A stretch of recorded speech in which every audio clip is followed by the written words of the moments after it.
Hey, Myrna. Hi. Well, I guess it's my turn to lead, and we're doing a life design beyond limits. So this is where we kind of let loose and go spiritual if we want to, and we don't hold back. Yeah, welcome Ascension. Let's do it. Let's bring in the Yeah, new era. let's go, let's go. So it's interesting when we propose the idea, you propose the idea that we kind of have this sort of behind the scenes chat about our individual ascension journeys and what we're kind of seeing out in the world. I didn't know if we'd have enough to talk about. That was silly. There's so much going on. We seem to have plenty to talk about. We're evolving every week. We're evolving. We're evolving in the world around us, moving pretty fast. So, well, I wanted to share something that happened to me in my experience. And I guess my goal is that people comment below and think about joining our Patreon. The link will be in the description. So you can participate in these conversations as we have them. About what's happening for you as the world seems to be ascending. Um, so I had a morning in the past week where I woke up and had this overwhelming feeling of contentment, which is not normally how I wake up. Sometimes I wake up glad. Excuse me. Sometimes I just wake up rested. And there are a couple of mornings I woke up not feeling well, so it's kind of up and down, but this overwhelming feeling of contentment was different. And as I just kind of settled into it to check in with, like, what is this? I had this image flash up in my mind that I told you about, of like a little fairy sleeping in the leaf of a cabbage, like in a garden, a vegetable garden. And the feeling was not just contentment, but also one with the world, kind of being one with creation, everything operating as it should.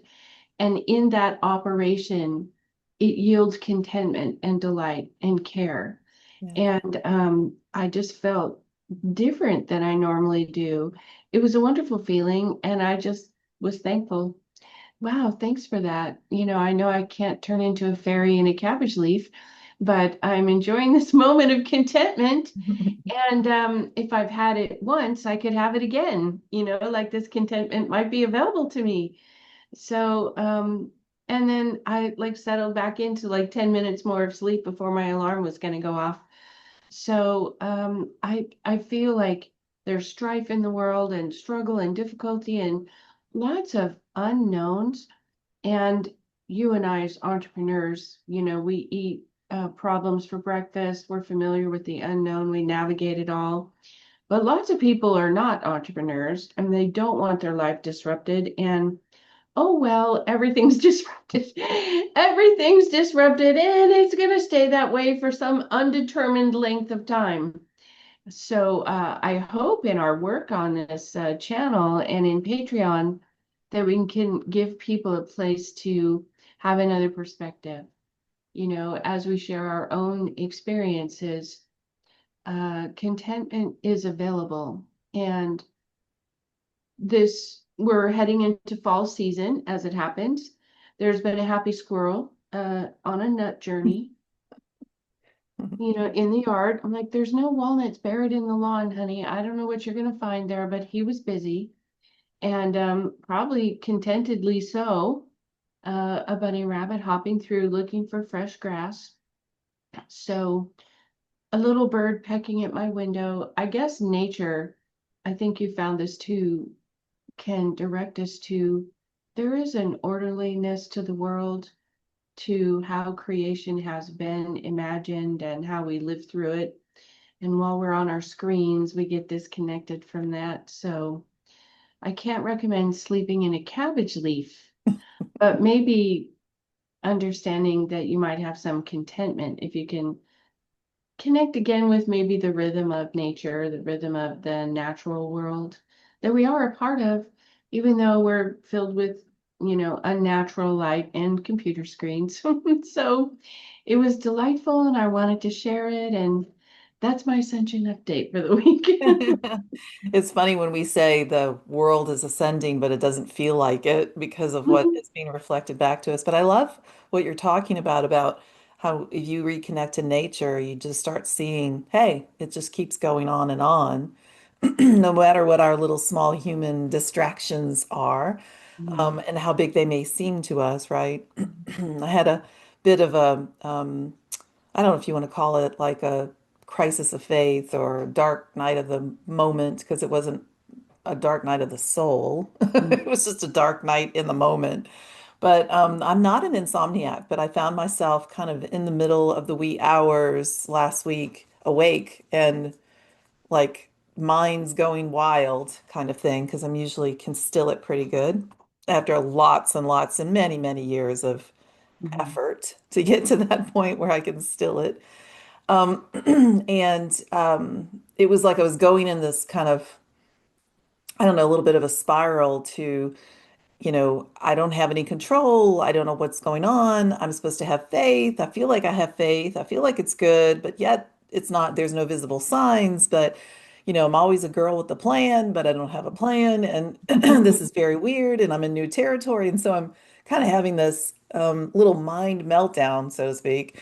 And then, by the end, I got my journal out. I don't usually, I got a notebook out and started journaling. I didn't even use a journal. I just got a spiral notebook and started writing down.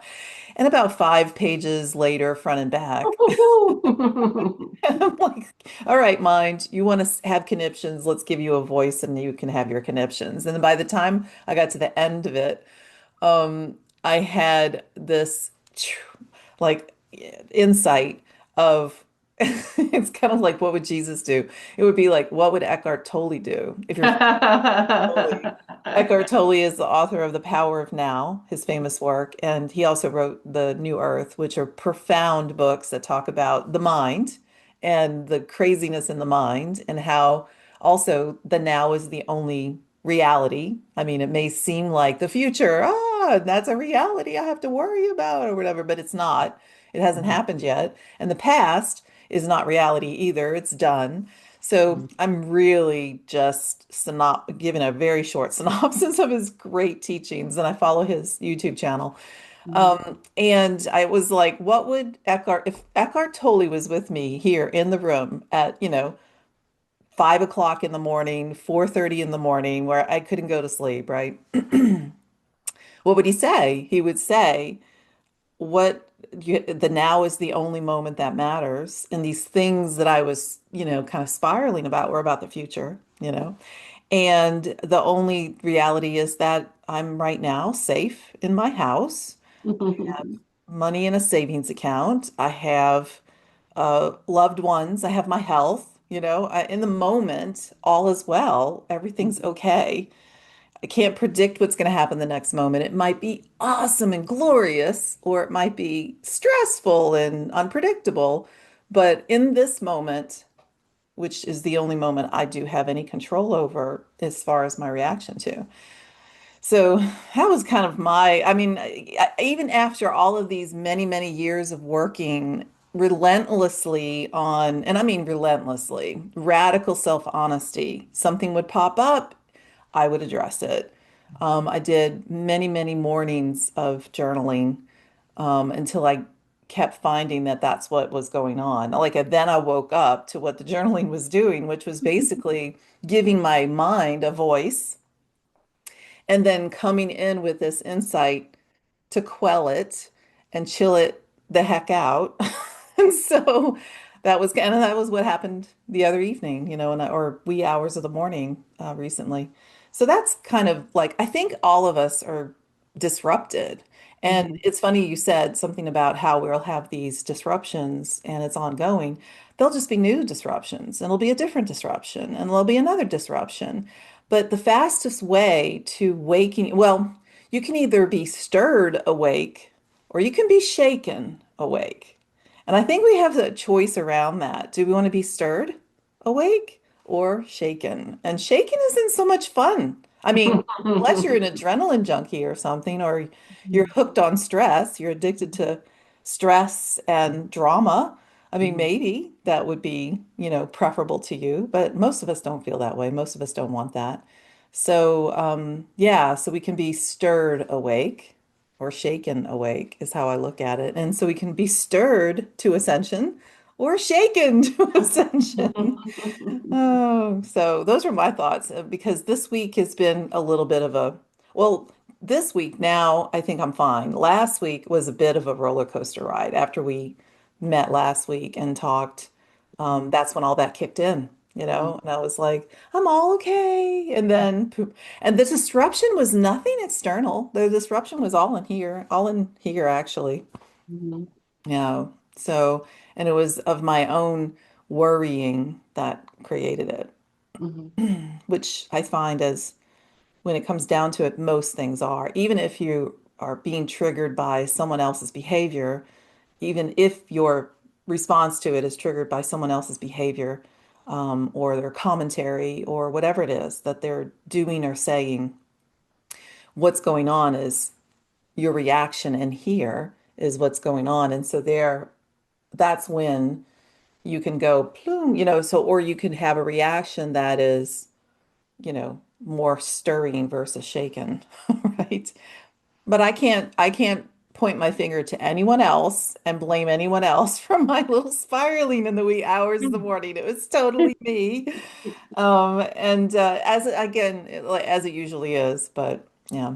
So that's kind of my insight or update for this week. I guess the insight or the takeaway could be, your mind's going to have its conniptions, but maybe you can stop and notice it and then turn to a teacher if you need to, like an Eckhart Tolle, who reminds us over, I can't believe how many times he has said it over many, many years, like over a couple of decades, right? Be in the now, be in the present moment, be in the now. It's such a beautiful teaching, and it's so helpful to snap you back into the moment. And then you can look out the window and see the hummingbird, or you can look out the window and see the monarch. I just saw the first monarch yesterday. I have these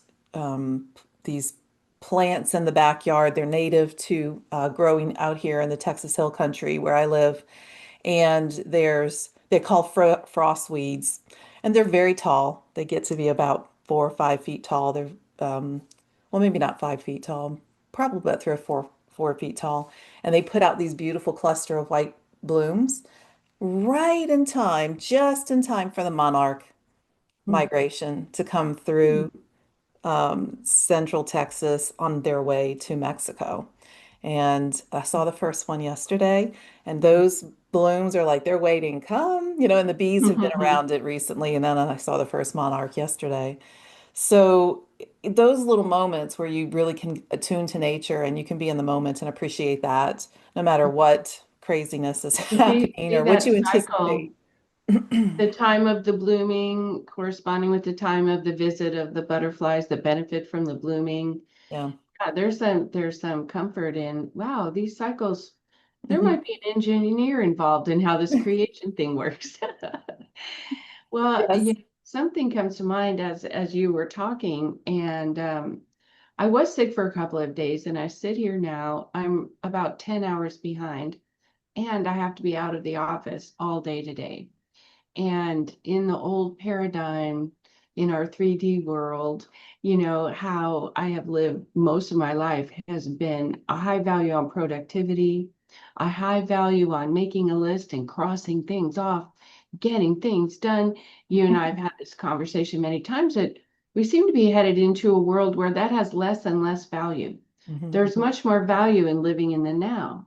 There's less value in the 5-year plan, because what in the world are we going to be looking at in 5 years? We have no clue. Yeah. And so how we unlearn how we have operated in the world is disruptive. Yeah. And when I hear the little voice in my head, well, couldn't you get these 3 things done in the time you think you could normally only get the 2 things done? Like, how can we cram the third thing in? Because we're in catch-up mode, girl. We got to get caught up. And I am doing some ascension thinking, if you will, to say, I'm going to be in the flow, Hmm. and I'm going to do the most important thing first, and then the second most important thing after that, and it's going to work itself out. Like I'm not even going to look at the whole list. What's the number one item? Single focus, number one item. And I'm just having to unlearn the internal pressure and stress of get it all done. This is how I know I'm working effectively. This is how I know I'm good at what I do. And to unlearn that, all that structured programming, I think the hard part of unlearning it is it has served me for decades. Yeah, It has served me. This is like I'm undoing part of the internal structure of how I've lived. Like I'm taking down parts that are like holding the weight of the building I occupy. It's like, but how will it keep standing? It's kind of like the I'm undoing some supports about how I operate unconsciously now for so many years yeah, of doing it, and then get this conscious reminder when it's disrupted. Like I was out of commission for 2 days, and so now I'm in catch up mode, and I don't have to drive hard and get it all done and feel worried until I cross the last thing off the list. That is an old mode of operating, and we're moving into a new mode. And I think the Eckhart Tolle, point of view is so perfect. What's happening now? hmm My dad used to say, let's join the church of what's happening now. What's happening now? So in the now, yeah, that takes the list down to one or two items, first and then second. And then we'll recheck more to do. Yes, first and second, yeah. don't give me more than 5 feet of visibility because I don't know what to do with 10 feet and 20 feet. It won't look the same when I get there anyway. So, it's a lot of unlearning as part of the disruption, I think. Yeah, adaptivity, I think, is our greatest superpower right now, is be Mhm. adaptable. So, well, thanks, Myrna. This was some really good insight. I think we take away a lot of the lessons every day that we go through. And I think there's value in stopping and having that examination where you stop and you look at it and you go, oh, wait a minute, what does this mean? Mhm. Even as advanced as I am, as much work as I've done on myself, I can Mhm. still be hooked by this thing, or whatever it is, this pattern, this drama, this, Mhm. this hidden little subconscious thing that's a tenacious tidbit is what I like to call it. It still can hook us and it can still do the thing. So you going to the spiritual practices, taking it to the fire like you do, Mhm. remembering the Eckhart Tolle teaching like I was doing. So whatever we need to do to meet, I think, stay in that moment and find our center is what's really important right now. I love this quote from one of your favorite authors, Richard Bach. Jonathan Livingston Seagull, I think was his first big book. And we can end our session today. We're missing Brian. He's not available today. Um, he said, how do you know when you're done with this life? If you're still breathing, you're not done. So we can trust the engineer in this process. Still breathing? Oh, still work to do. Okay. True. So Yeah, true. still not done. Well, Thanks, this has Myrna. been a lovely session. Great to see you. Thanks for joining those who have. Take care.